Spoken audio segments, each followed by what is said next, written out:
Olá! Nesta edição a gente fala sobre o funcionamento das varas cíveis da comarca de Fortaleza. E você vai ver também, juiz José Maria dos Santos Sales assume a diretoria do Fórum Clóvis Bevilacqua. Tribunal de Justiça entrega certificados dos cursos de mediação e conciliação. E a Escola da Magistratura do Ceará lança o 12º volume da revista Temes.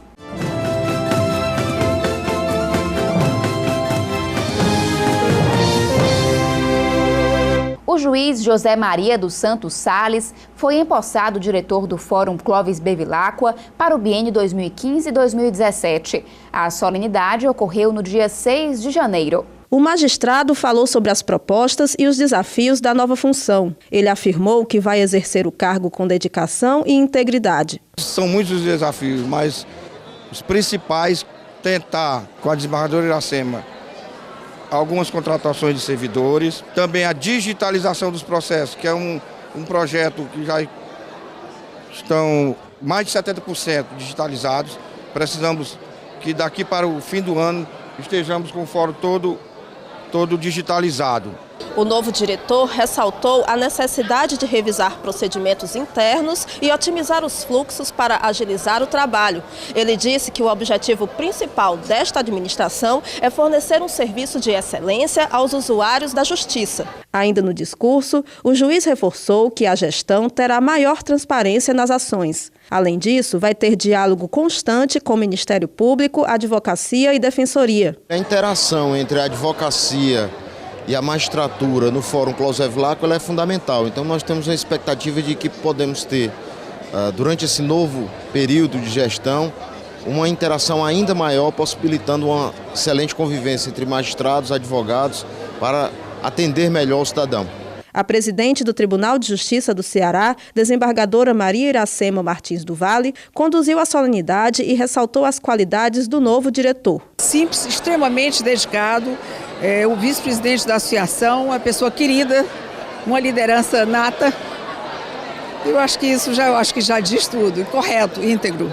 Ao transmitir o cargo, o juiz Francisco Luciano Lima Rodrigues fez uma avaliação do período em que esteve à frente do fórum. Tivemos um foco na parte da gestão, tanto na gestão de pessoal, como na gestão de processos, e trabalhamos para colocar o fórum dentro dos parâmetros do CNJ, em relação à gestão do Poder Judiciário. Luciano Rodrigues, novo juiz auxiliar da presidência do tribunal, também fez elogios a José Maria Sales, que foi juiz auxiliar da diretoria na gestão anterior. O novo diretor anunciou a equipe de juízes auxiliares. Antônio Teixeira de Souza vai coordenar as varas cíveis, de família e de sucessões, em parceria com Valesca Alves Rolim. Roberto Soares Bulcão Coutinho assume a coordenação das varas criminais, de delitos de tráfico de drogas, execução penal e corregedoria de presídios, de auditoria militar, do júri, de trânsito e de penas alternativas. Andréa Mendes Bezerra Delfino permanece na coordenação das varas da Fazenda Pública, recuperação de empresas e falências e de execução fiscal e de crimes contra a ordem tributária.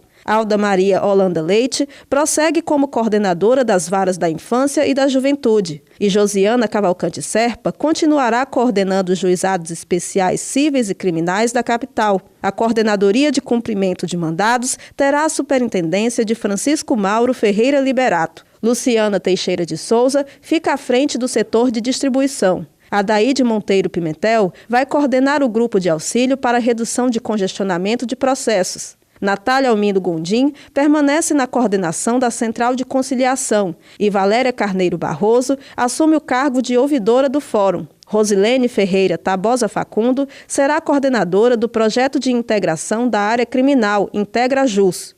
O NUPEMEC, Núcleo de Métodos Consensuais de Solução de Conflitos do Tribunal de Justiça, entregou os certificados dos cursos realizados em 2013 e 2014. A advogada Taliane Alves está entre os concludentes dos cursos de mediação e conciliação. Ela explica que já atuou algumas vezes como voluntária em mutirões e agora sempre tenta incentivar os clientes a buscar o acordo. O aprendizado que dá para levar para junto aos clientes é muito proveitoso, porque antes mesmo de nós ingressarmos com a ação processual, nós conversamos com os clientes para poder auxiliá-los nessa fase de conciliação, de mediação, para tentar resolver a demanda antes de começar um processo. A opinião da advogada é compartilhada por Guilherme Simões. Quando passou pelo treinamento, ele trabalhava como diretor de secretaria do 3º Juizado Especial de Fortaleza. Hoje, atuando como advogado, sabe o quanto é importante investir em medidas que contribuam para a pacificação social. É um curso muito importante porque ele abre a cabeça da gente para esse horizonte da pacificação, dos conflitos, da litigância. Ele abre muito a cabeça e o universo, não é? Mesmo profissional, tanto dentro do judiciário, nas secretarias, das serventias, quanto para a vida profissional, né, de quem opera com o direito. Então é muito importante, de suma importância realmente para melhorar esse padrão judicial, né, que realmente dá prestação jurisdicional de forma plena, de forma absoluta, e com menos tempo, né? Natasha BD, conciliadora da 6ª Vara da Fazenda Pública de Fortaleza, conta que é gratificante quando as partes chegam ao acordo. É maravilhoso. Quando a gente vê o resultado do nosso trabalho sendo positivo, realmente é muito interessante, é muito produtivo. Os cursos de mediação e conciliação do NUPEMEC ocorreram em 3 etapas. Uma teórica à distância, com duração de 34 horas aula, outra presencial, com 10 horas aula, e a última foi estágio supervisionado, com 10 sessões de conciliação. Foram treinados servidores, terceirizados, voluntários e cartorários. As capacitações ocorreram na capital e no interior. Foi muito gratificante, fez parte do nosso projeto de interiorização dos cursos do NUPEMEC, de modo que os servidores também do interior de todo o estado do Ceará pudessem participar. Foi dividido em setores e estivemos na parte de capacitação presencial nas cidades de Juazeiro do Norte, Sobral, Russas, Itauá. A desembargadora Maria Nailde Pinheiro Nogueira, então supervisora do NUPEMEC, destacou a importância das capacitações e do engajamento de servidores do judiciário. A magistrada também disse que a conciliação e a mediação são técnicas essenciais para o bom funcionamento da justiça. Acredito que na gestão da desembargadora Iracema será cada vez mais impulsionado o trabalho que vem sendo realizado nas gestões anteriores. Muitas vezes uma decisão de um magistrado, ela resolve o problema, resolve a causa, mas não resolve o conflito. E o que a gente observa é que quando as partes estão imbuídas deste propósito da conciliação, elas muitas vezes reatam até amizades, trazendo a paz, que é o que nós primamos, é o que nós trabalhamos, a paz social. No próximo bloco, a gente fala sobre o funcionamento das varas cíveis do Fórum Clóvis Bevilacqua. O Tribunal de Justiça do Ceará criou grupo de magistrados para reduzir o acervo processual no interior. A equipe terá a supervisão do desembargador Inácio de Alencar Cortez Neto. Foram designados 6 juízes para atuar no grupo. A medida consta em portaria assinada pela presidente do tribunal, desembargadora Maria Iracema Martins do Vale. O novo volume da revista Temis foi lançado na Escola Superior da Magistratura do Ceará. A nova edição, que tem 602 páginas, apresenta 26 artigos e uma resenha. Os textos foram escritos por desembargadores, juízes, servidores e assessores do Tribunal de Justiça, além de colaboradores. A desembargadora Sérgia Miranda, então presidente do Conselho Editorial, fez a apresentação da revista, que está no 12º volume. A magistrada destacou que nos últimos 2 anos foram lançadas 4 edições da Temis. Diretor da escola no biênio 2013-2015, o desembargador Haroldo Corrêa de Oliveira Máximo ressaltou a importância de se ter conseguido regularizar a periodicidade da revista. Não obstante, as edições sejam anuais, durante a minha gestão, ou seja, durante os anos de 2013 e 2014, foram publicadas 4 edições da revista. Doravante, a revista está qualificada a receber, né, o certificado Qualis, que credencia uma publicação, né, no mundo acadêmico. Na solenidade, realizada no dia 5 de fevereiro deste ano, teve também o lançamento do novo livro de ficção do desembargador Durval Aires Filho, presidente da 7ª Câmara Cível do Tribunal de Justiça. 11 contos reais traz temas polêmicos como prostituição e drogas, sempre com uma linguagem poética. O autor distribuiu e autografou o livro. Também falou sobre a presidência do Conselho Editorial do TJCE, que vai exercer nos próximos 2 anos, e disse que vai manter a periodicidade da revista Temes. É uma revista formidável, essa revista Temes. É claro que nós vamos manter. Penso também, não é, em dar continuidade a trazer antigos nomes ou grandes nomes aqui de autores cearenses, não é? Reeditando a sua obra. Não é? É isso que nós vamos pensar também, logo quando assumir. No começo deste ano, o Fórum Clóvis Bevilacqua ganhou mais 9 varas cíveis, totalizando 39 unidades dessa área.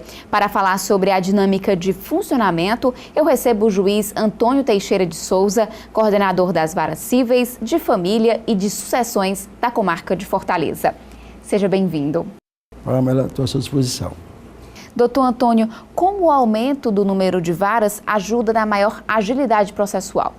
De princípio, não trouxe significativa mudança, apesar do acréscimo de 9 varas cíveis, porque os juízes que já estão na capital respondiam em outras varas que estão vagas. No caso, nós temos 23 varas cíveis vagas aqui em Fortaleza. Apenas houve o deslocamento desses juízes, dessas varas que já estavam atuando, para essas novas varas que foram instaladas. E houve uma redistribuição dos processos que estavam nas varas já instaladas para essas novas varas. Entretanto, está em andamento o processo de promoção de juízes novos para a capital, vindo da entrância intermediária para a final. Aí eu acredito sim que, uma vez provida as vagas que estão vagas, no caso 23, aí teremos uma prestação jurisdicional mais significativa. Ou seja, a previsão de que 23 juízes que atuam no interior venham para Fortaleza. Sim, acreditamos que por todo o mês de março aconteçam essas promoções. Todos os processos já foram redistribuídos entre as varas cíveis da capital, e como é esse procedimento? Sim, já houve a redistribuição até 15 de janeiro agora de 2015. E o procedimento foram escolhidos pelo próprio tribunal 1.445 processos que foram distribuídos, ingressaram no fórum até outubro de 2014, já virtuais. Então, de 2014, de outubro para trás, foi tirado 1.445 processos de cada vara e distribuídos para essas varas novas. Portanto, cada vara nova recebeu já de saída 5.000 processos. Doutor Antônio, quais as principais demandas das varas cíveis? Uma variação grande, as ações por danos morais, materiais, por não cumprimento de contrato, ações de busca e apreensão por inadimplência na compra de veículo, empresas que vendem apartamentos, imóveis em geral, não entregam na época própria, ações contra plano de saúde. É muito comum as pessoas entenderem que o plano não está cobrindo o que tem direito. Enfim, então, uma variedade grande de ações, judicializam de tudo. E as ações de danos morais e materiais envolvendo relações de consumo são muito comuns? Sim, praticamente hoje quase todas as ações envolvem relações de consumo, porque o Código do Consumidor é muito abrangente. Qualquer contrato, compra e venda, promessa de compra e venda, não deixa de ser uma relação de consumo. Até mesmo uma prestação de serviço no plano de saúde também é relação de consumo. Então, quase todas as ações envolvem relação de consumo. E esses casos são considerados menos complexos? Eu diria que não. A complexidade da causa ou do processo tem muito a ver com o comportamento das partes. Recorrem de quase nada, muitas vezes, causa algum embaraço no processo. Pode também, com a colaboração das partes, fazerem acordo. Aquilo que parecia difícil se torna até mais fácil. A gente faz agora um breve intervalo. A entrevista sobre as varas cíveis do Fórum Clóvis Bevilacqua continua no próximo bloco. Até já! Estamos de volta do intervalo. O tema da entrevista de hoje são as varas cíveis do Fórum Clóvis Bevilacqua. Quem fala sobre o assunto é o juiz Antônio Teixeira de Souza. O magistrado é coordenador das varas cíveis, de família e de sucessões de Fortaleza. Doutor Antônio, o que caracteriza o dano moral? Várias situações poderão causar um dano moral, por exemplo, um vexame provocado indevidamente, uma difamação,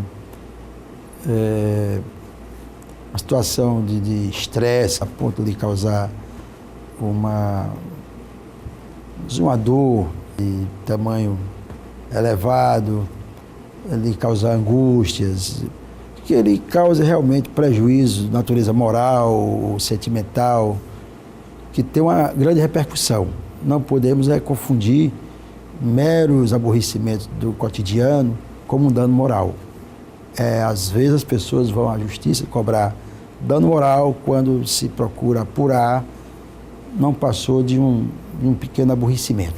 Então temos que separar o que realmente lhe traz um transtorno, lhe traz um prejuízo, até financeiro, por conta daquela situação que você foi exposta, né? Uma humilhação, por exemplo. Tudo isso pode trazer consequências de dano moral. Agora, doutor Antônio, é preciso que a população entenda que o objetivo do dano moral não é fazer com que a parte enriqueça, né? Não, na verdade, o dano moral ela tem umas duas vertentes. Uma é reparar o sofrimento, pelo menos em parte, que a pessoa sofreu. Por outro lado, tem o lado educativo também, tem a repressão de quem cometeu o dano, que sofra alguma consequência, e também tem um sentido educativo, para que não se repitam esses danos. Inclusive, o Código Civil tem lá um dispositivo que a gente evite de aplicar penalidades que importem em ganho sem causa. E vai depender também o valor do porte da empresa, por exemplo? Tem que ver a situação de quem sofreu o dano, né? A pessoa, o tamanho da ofensa, a repercussão na sua vida profissional, o seu nível de vida social e também a capacidade de suportar de quem vai pagar o dano. Se também esse dano que ele vai pagar tem alguma significância. Você pegar uma empresa grande, um banco, coisa desse nível, e aplicar uma quantidade irrisória é insignificante, não traz esse lado educativo que se pretende colocar na decisão. Também se colocar uma penalidade grande para quem não tem suporte financeiro, não adianta, que não vai resultar em nada.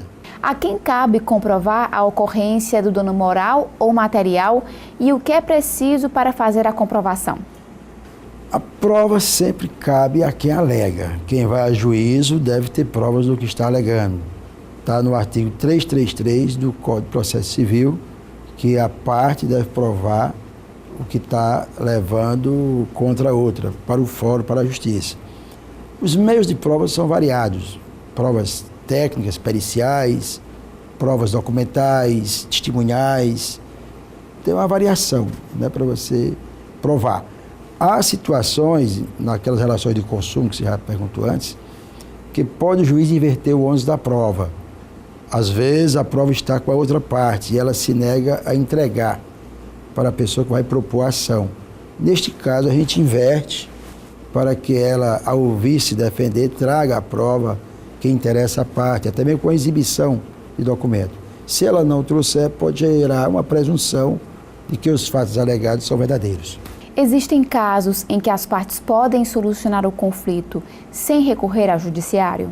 Sim, tanto antes de mover a ação, como depois de movida. A qualquer tempo as partes poderão chegar a um acordo. Também tem a alternativa de juízo arbitral, que está muito comum, que as partes elegem uma pessoa fora do judiciário para decidir aquele conflito.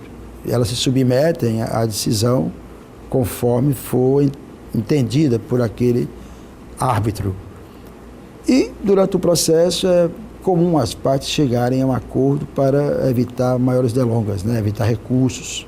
Sempre é possível se resolver por entendimento entre as partes.